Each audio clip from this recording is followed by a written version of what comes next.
Okay. ఈ video ముఖ్యంగా షమి గారు, అలాగే ఆయనతో పాటు వీడియో తీసినటువంటి వ్యక్తి మరియు తెలుగు రాష్ట్రాల్లో తెలుగు తెలిసినటువంటి అనేక మంది ముస్లిం సహోదర సహోదరులు ఎవరైతే నేను రీసెంట్గా ఇచ్చినటువంటి ఒక ప్రసంగం ద్వారా బాధపడ్డారో వారికి ఈ వీడియో, వారికి మాత్రమే ఈ వీడియో. మొదటగా బేషరతుగా ఇఫ్ బట్ అలా కానీ ఎలా కాకుండా అన్న ఏ మాటలు ఏ అరమరకలు లేకుండా డైరెక్ట్గా నేను మీకు క్షమాపణలు కోరుకుంటున్నాను, మనస్ఫూర్తిగా క్షమాపణలు కోరుకుంటున్నాను. 2 విషయాలను బట్టి క్షమాపణలు కోరుకుంటున్నాను. నంబర్ 1, నేను ప్రజెంటేషన్ చేసేటప్పుడు, ప్రసంగం చేసేటప్పుడు నా ప్రసంగంలో నేను తీసుకున్నటువంటి ధోరణి, నేను తీసుకున్నటువంటి ప్రజెంటేషన్ వల్ల మీలో ఎవరికైనా మీ మనోభావాలు దెబ్బతినుంటే నన్ను మనస్ఫూర్తిగా క్షమించమని అడుగుతున్నాను. 2వది, నేను తీసుకున్నటువంటి ధోరణిలో నేను చెప్పిన కంటెంట్ ఒకవేళ తప్పు అయితే దాన్ని నాకు మీరు వివరిస్తే నేను క్షమాపణ చెప్పటానికి సిద్ధము. అలాగే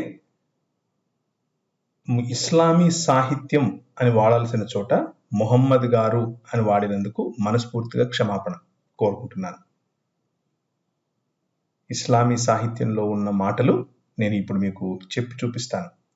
కానీ దానికి ముందుగా నా ఉద్దేశం క్రైస్తవ భావజాలంలో స్త్రీకి ఉన్నటువంటి ప్రాధాన్యతను చెప్పటమే కానీ ఇస్లామీ సాహిత్యంలో కొందరు మొహమ్మద్ గారి యొక్క అనుచరులుగా చెప్పుకుంటున్నటువంటి వారు ఇస్లామీ సాహిత్యంలో ఎందుకని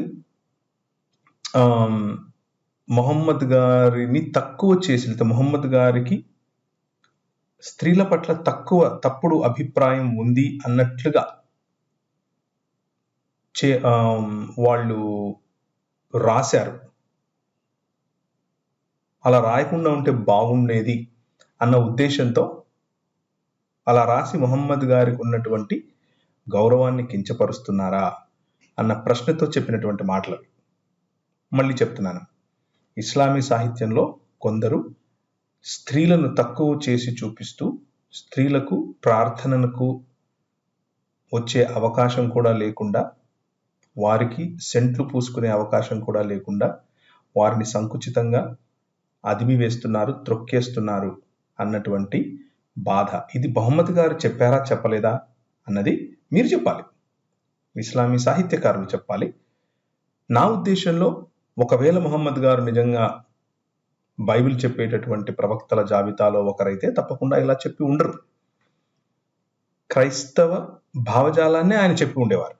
కానీ ఇస్లామీ సాహిత్యంలో కొందరు ఇస్లామీ నాయకులుగా చెప్పుకున్నవారు మొహమ్మద్ గారు ఇలా చెప్పారు అంటూ ఆయన పైన చూపించినటువంటి, ఆయనను తప్పుడుగా చిత్రీకరిస్తూ రాసినటువంటి మాటలను నేను మీ ముందు తీసుకొచ్చే ప్రయత్నం చేస్తున్నాను. ఒకసారి దయచేసి గమనించండి. స్క్రీన్ మీద మీకు కనిపిస్తుంది, ఇది నేను కనిపెట్టినటువంటి వెబ్సైట్ ఏమీ కాదు. ఈ వెబ్సైట్లో ఉన్నటువంటి అహదీసులను నేను అదే పనిగా మళ్ళీ నా దగ్గర ఉన్న హార్డ్ కాపీస్తో వెరిఫై చేసి చూశాను. ఇవన్నీ కూడా వీళ్ళు రాసినట్లుగానే అహదీసులలో ఉన్నాయి.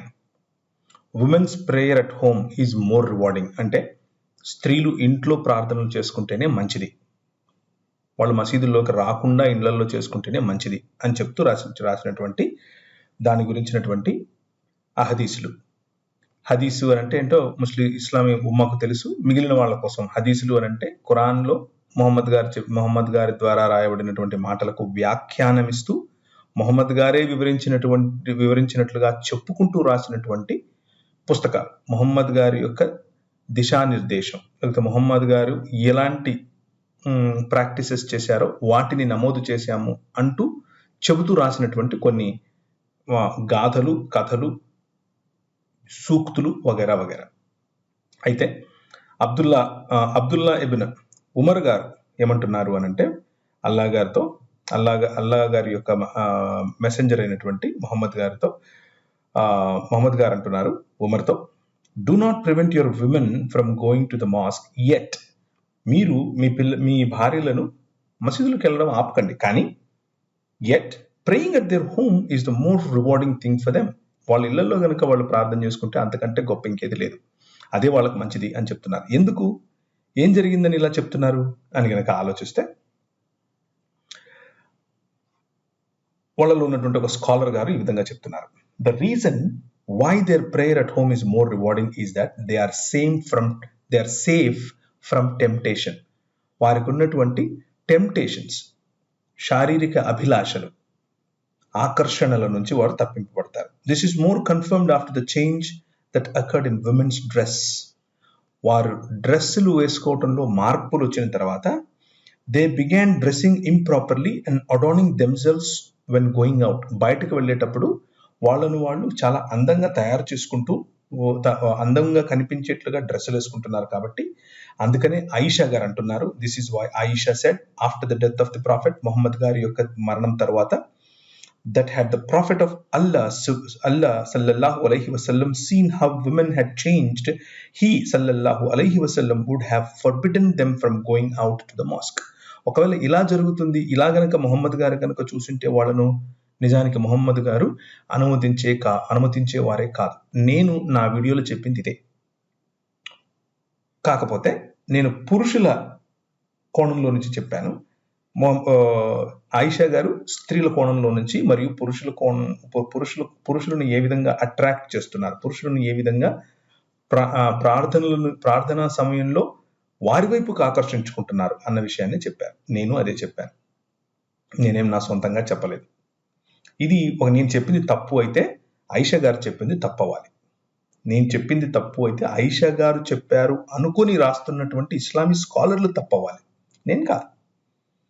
నేను చెప్పింది తప్పైతే ఉమర్ గారు తప్పవ్వాలి. నేను చెప్పింది తప్పైతే ముహమ్మద్ గారు ఇలా చెప్పారు అనుకుంటూ రాస్తున్నటువంటి హదీసులు తప్పవ్వాలి.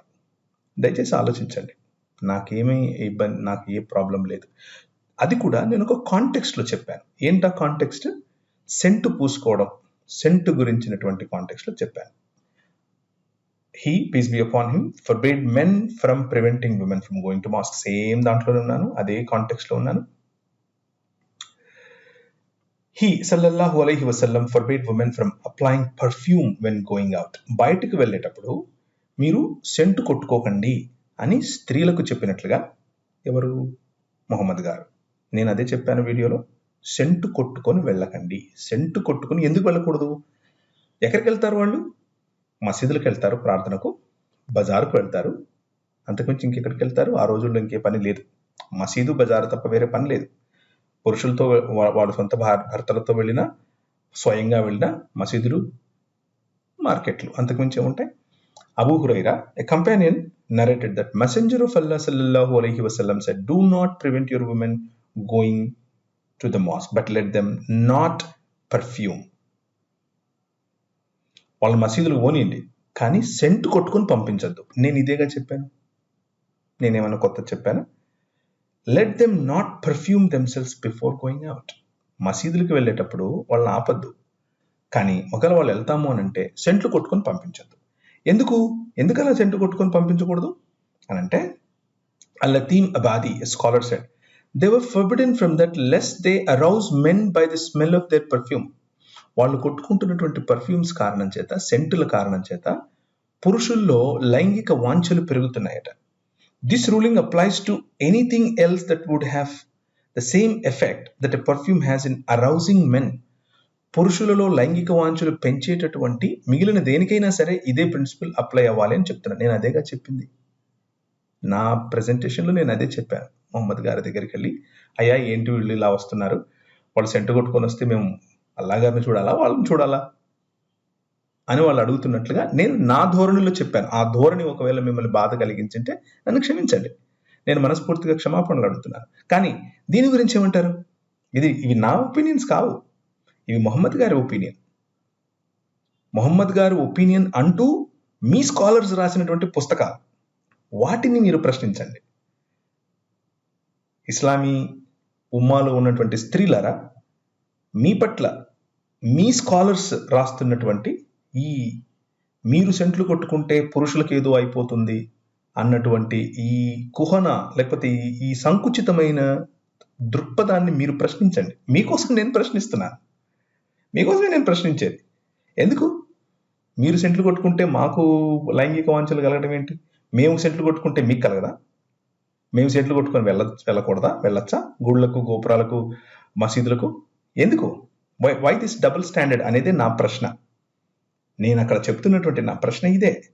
Zainab, the wife of Abdullah ibn Masud, narrated that the Messenger of Allah sallallahu alaihi wasallam said to us, when any one of you come to the mosque, she should not apply perfume. ఇదేగా ఈ context లోనే నేను చెప్పాను. మళ్ళీ నా video చూడండి. Scent పూసుకుని మసీదుకి వెళ్ళొద్దు.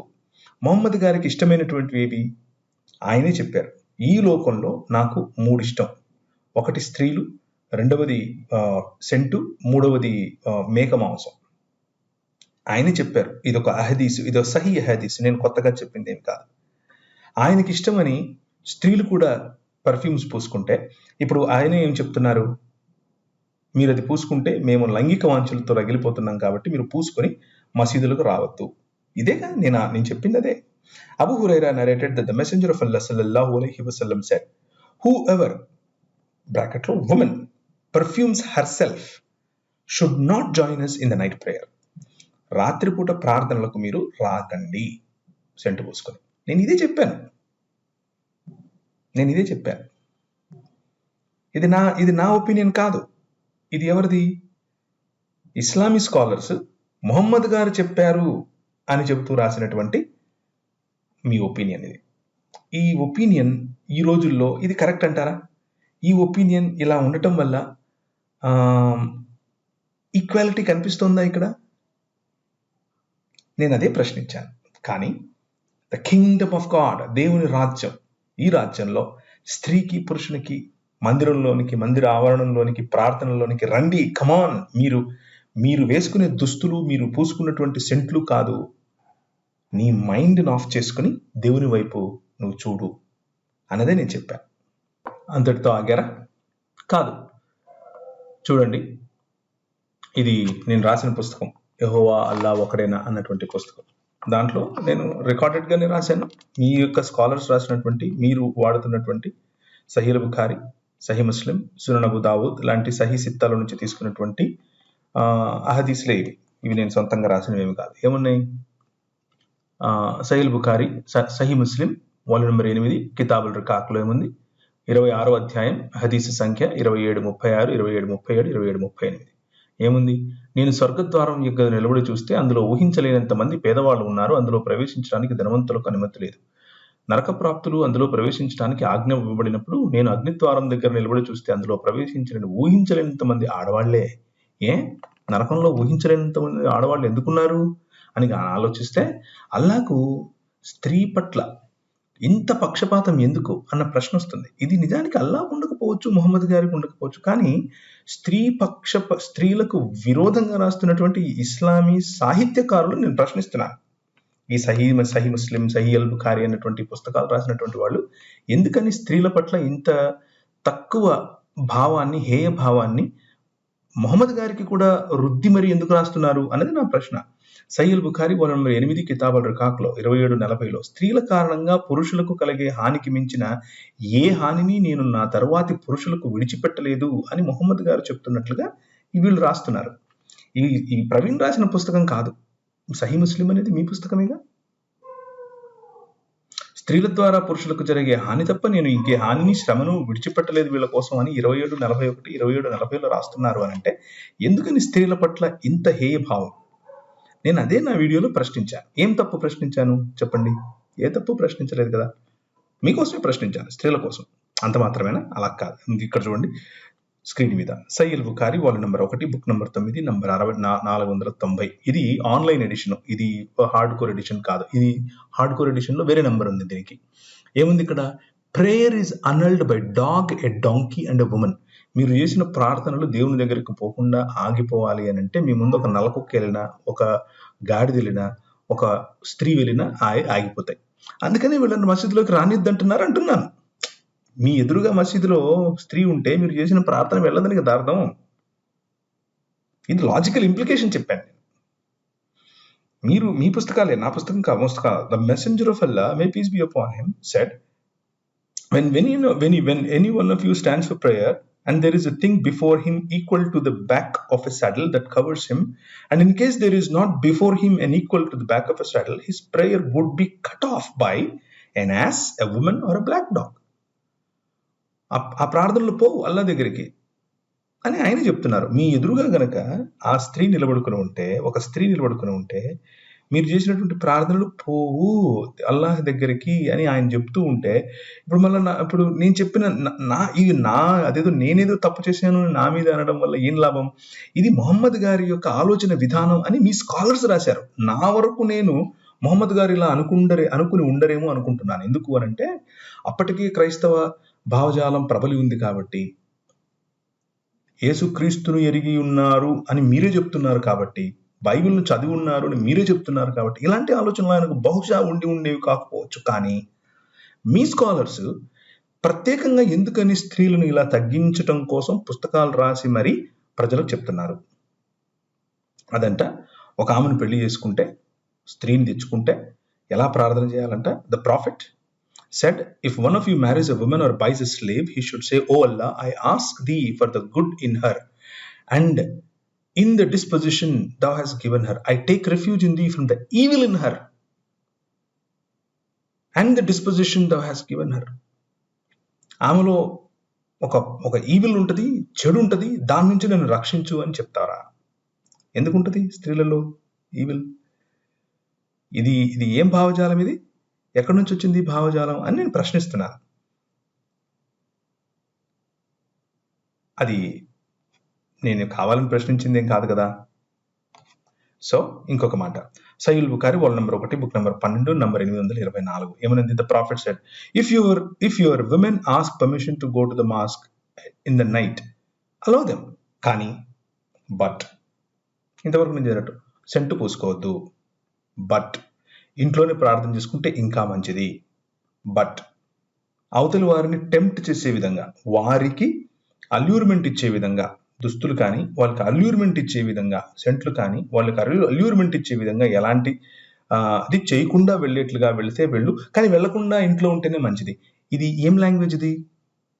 ఇలా చెప్పటం వల్ల మనం ఏం చెప్పాలనుకుంటున్నాం? స్త్రీ జాతికి మిమ్మల్ని మేము కంట్రోల్ చేస్తున్నాం అనేగా చెప్తున్నాం.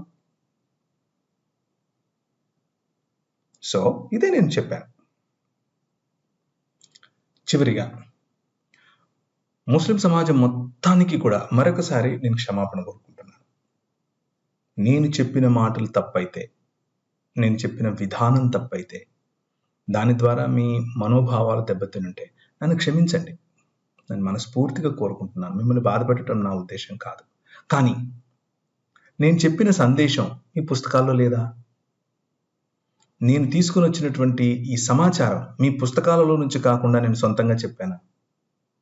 మీ పుస్తకాల్లో నా మాటలా, లేక ఇస్లామీ సాహిత్యానికి చెందిన మాటలా? ఇవే నేను ప్రశ్నిస్తున్నాను.